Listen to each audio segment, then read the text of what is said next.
happy shiny puppy. This is Melody Fletcher, author of Deliberate Receiving. Finally, the universe makes some freaking sense. And today I would like to address the so-called millennials. So this is my open letter to the millennial generation, so to speak. So first of all, what is the millennial generation? Well, I looked it up, and although there is, there's not 100% agreement on it, it looks to be people who were who turned 18 as early as the year 2000. And so it's essentially now in 2007, anybody who's about 35 years old or younger who is basically of age. So it's people who are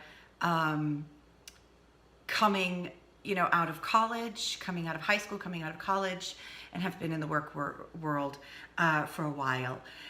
So the term millennials is often used in a really deprecating way.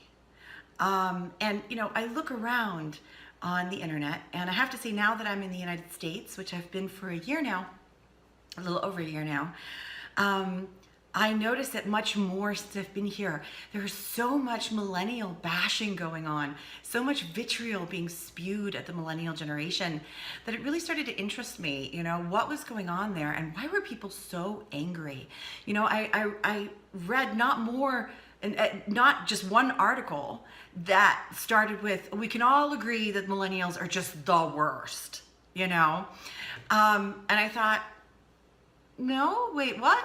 We can all agree on that? Like, why are we agreeing on that?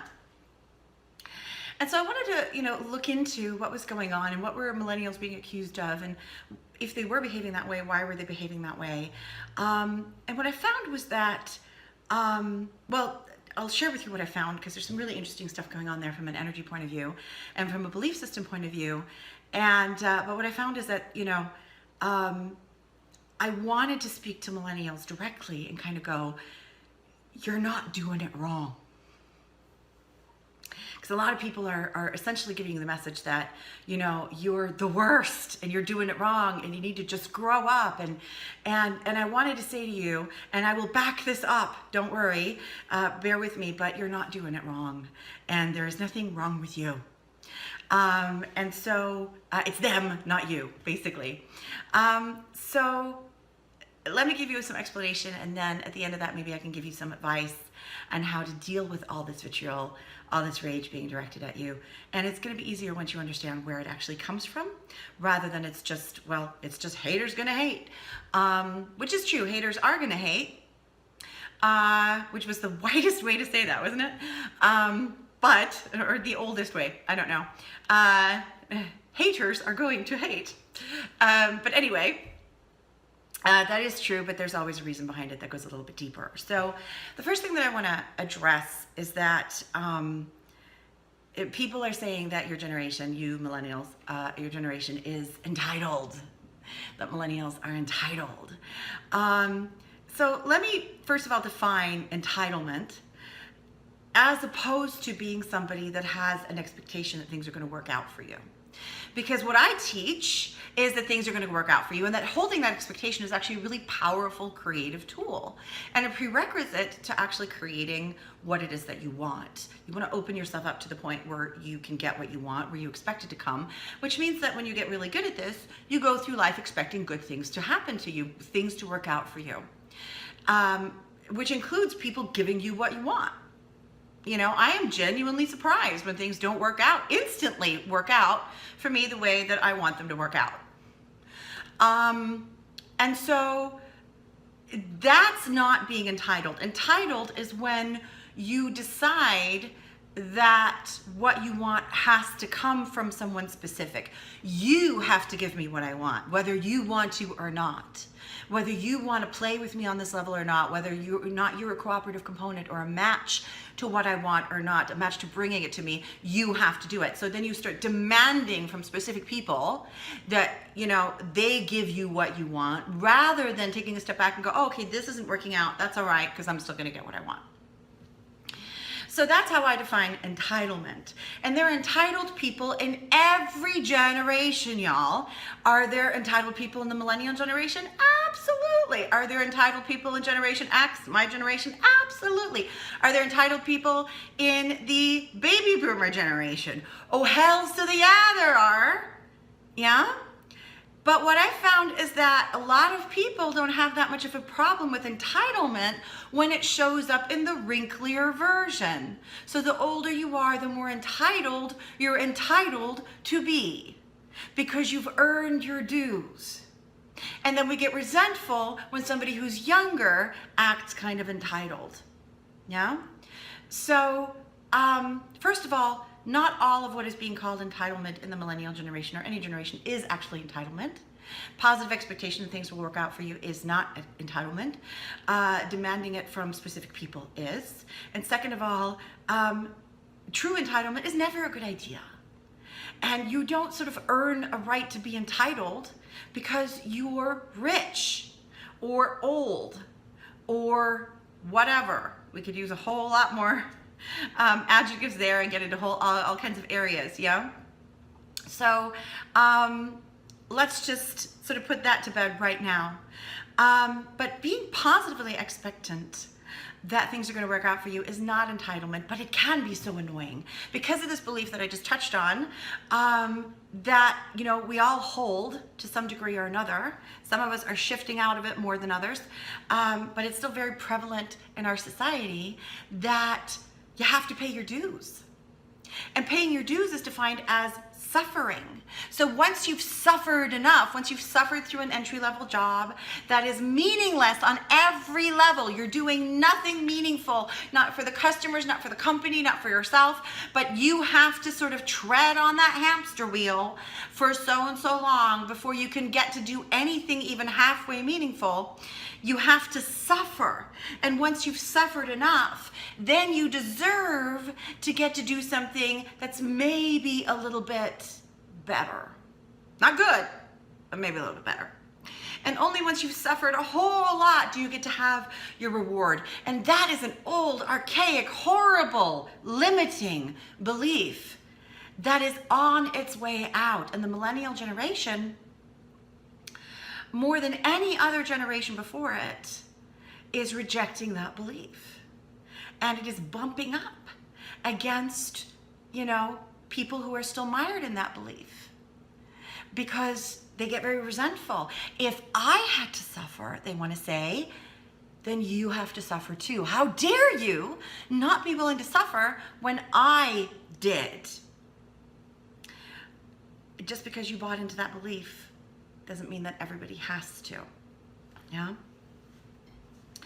So the millennials are, in many ways, having a really hard time because you guys are on the cusp between the old energy, which is suffering, no pain, no gain, you know, sacrifice, powerlessness, and it's on its way out and moving into a more empowered place, yeah, where you get to have positive expectations, where things work out, where not everything has to be hard, where it can be easy, where you no longer waste your time doing meaningless things for no reason other than to pay your dues, yeah, because everybody has to, because this is how we've always done it, because that's how it's done, which are bullshit reasons, yeah, where we reject all of those ideas, push them away, and start to move towards the new energy, yeah, a new age of enlightenment, so to speak. And the millennial generation is very much on the cusp. You sort of got one foot in one generation or one energy, the other foot in the other energy, and you're sort of being, you know, pushed and pulled and torn apart right in the middle of that, because you want to go towards the new energy and feel it very strongly, but then on the other hand, there's a whole lot of people telling you different. We're still mired in the old energy, and so it can become really confusing. And it's that old energy that's causing that huge backlash, you know, that is basically saying you have to suffer, this is how you have to do it, this is how it's always been done, and how dare you not be willing to do that, you entitled little shit you. Yeah, and that's a lot what I'm seeing. It's this vitriol. That's where that comes from. Yeah, it's I couldn't just go for my dreams and tra la la la la, and so you can't either. And this is where that anger comes from. It's a resentment. But resentment always means, it's never about the other person. Resentment, if you're feeling resentful, it's always because you did something you didn't want to do. You gave more than you wanted to give. You held yourself in a situation that you didn't want to be in. You paid a higher price than you wanted to pay. And that's not to blame the person who's resentful, because blame is not helpful, but it's to say you got to take responsibility for that's the choice you made, maybe because that's the only choice you saw at the time, but that's the choice that you made. You didn't know it was a choice, but you made it anyway. Yeah? And that doesn't mean that you have to punish all future generations by restricting their choices and saying you don't get to make that choice either because I didn't get to. Isn't it wonderful that we're moving into an energy where people get to make different choices? So that's my explanation of where that vitriol is coming from. Now let me maybe give a little bit of advice, if I may, to the millennial generation. So if you're in this generation and you're having a hard time right now with how unfair things are, you're looking around and you're saying, wait a minute, we're not able to make a living wage. We come out of college, we're told that this path is going to lead us to success. We went ahead and spent all this money to go through college, and now I have a degree and I can't even, find a decent job. I can't make a living. Where's my American dream? It can get really, really, really difficult and frustrating when you're looking around, especially when you have this drive inside you that says, I'm here for more. I want more. And you're being asked to care about things that don't matter. Yeah. So, some of the messages that I've seen online, from people sort of bitching about the millennial generation is, special snowflake. I love that. I think that's so funny. But, special snowflake, you can't expect to not have to work, for a year in a shit job before they promote you. And I want to say, yes, you can. And because you're stepping into a new world where meaningless jobs will become obsolete. And they'll become obsolete. If you want an actual, realistic explanation of how that will happen, it's technology. Technology is going to make all those shitty jobs that nobody wants anyway obsolete, and will free us up to create on a much different level. Yeah? And so, and it's already happening. And there are some speed bumps, of course there are, but it's already happening. And so what you're wanting to do is put your mind towards a bigger picture. Understand that people who are really anti-millennial, they're just jealous. They're resentful because they had to pay a price that you're not willing to pay. And also understand that you are finding your way. And that means stay aware of yourself, stay aware of, what you're fighting against. You're finding your way through this old energy. Give yourself permission to believe that yes, it can work out for you. And yes, it can be easier. It doesn't have to be so hard. And yes, you know what? All those emotions you're feeling about it not being fair, about it not being right, that make you want to stand up and shout, this isn't the way, that is all absolutely spot on. You're fighting against the things that other people have become too complacent to fight against. And they want to tell you to shut it down. They want to tell you to sit down and shut up. This is not the way. Oh my God, I've seen so many messages about that. And I want to say, no, stand up and be heard. Stand up and be heard. Yeah? And it's not to say that you have to push against it, but stand up and be heard. Because as you're standing up and being heard, and as you're saying, this is not right, you're expressing how you really feel. And you know what? From someone who is one generation before you, it is not right. It is not right. The way the world is being governed right now is not right. It is not the best way to do it, and it's not the way it has to be. And there is something wrong with it. absolute lack of empathy for anyone, there is something wrong with that. Lack of any kind of concern for the environment, there's something wrong with that. We shit where we eat. Are you kidding me? Yeah? The fact that we have no compassion for each other, there's something wrong with that. This is not who we really are. And what is wanting to shine through you is who we really are. And don't you forget it. Because you're here to usher in a whole different world. And whatever assistance I can give you, I'm on board. Okay, so that was my soapbox rant and message and open letter to the millennial generation. I hope that you enjoyed it. I can't wait to see what you guys have to say back to me in the comments on YouTube. I know a lot of you are on YouTube, or click on through to my blog if you're seeing this on YouTube and have the discussion there. And I will do my best to answer any questions that you guys have from this. But I want to hear your feedback because I want to do something that a lot of people don't do.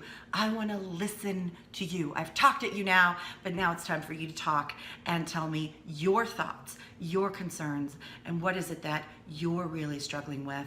And because again, this is what I don't think that we do a lot of the time, is everybody's got an opinion about the millennial generation, including me. But not a lot of people are listening, so I'm absolutely willing to listen. Until next week, thank you, all of you, for bringing your light to the world. Happy, shiny, smushy puppy hugs.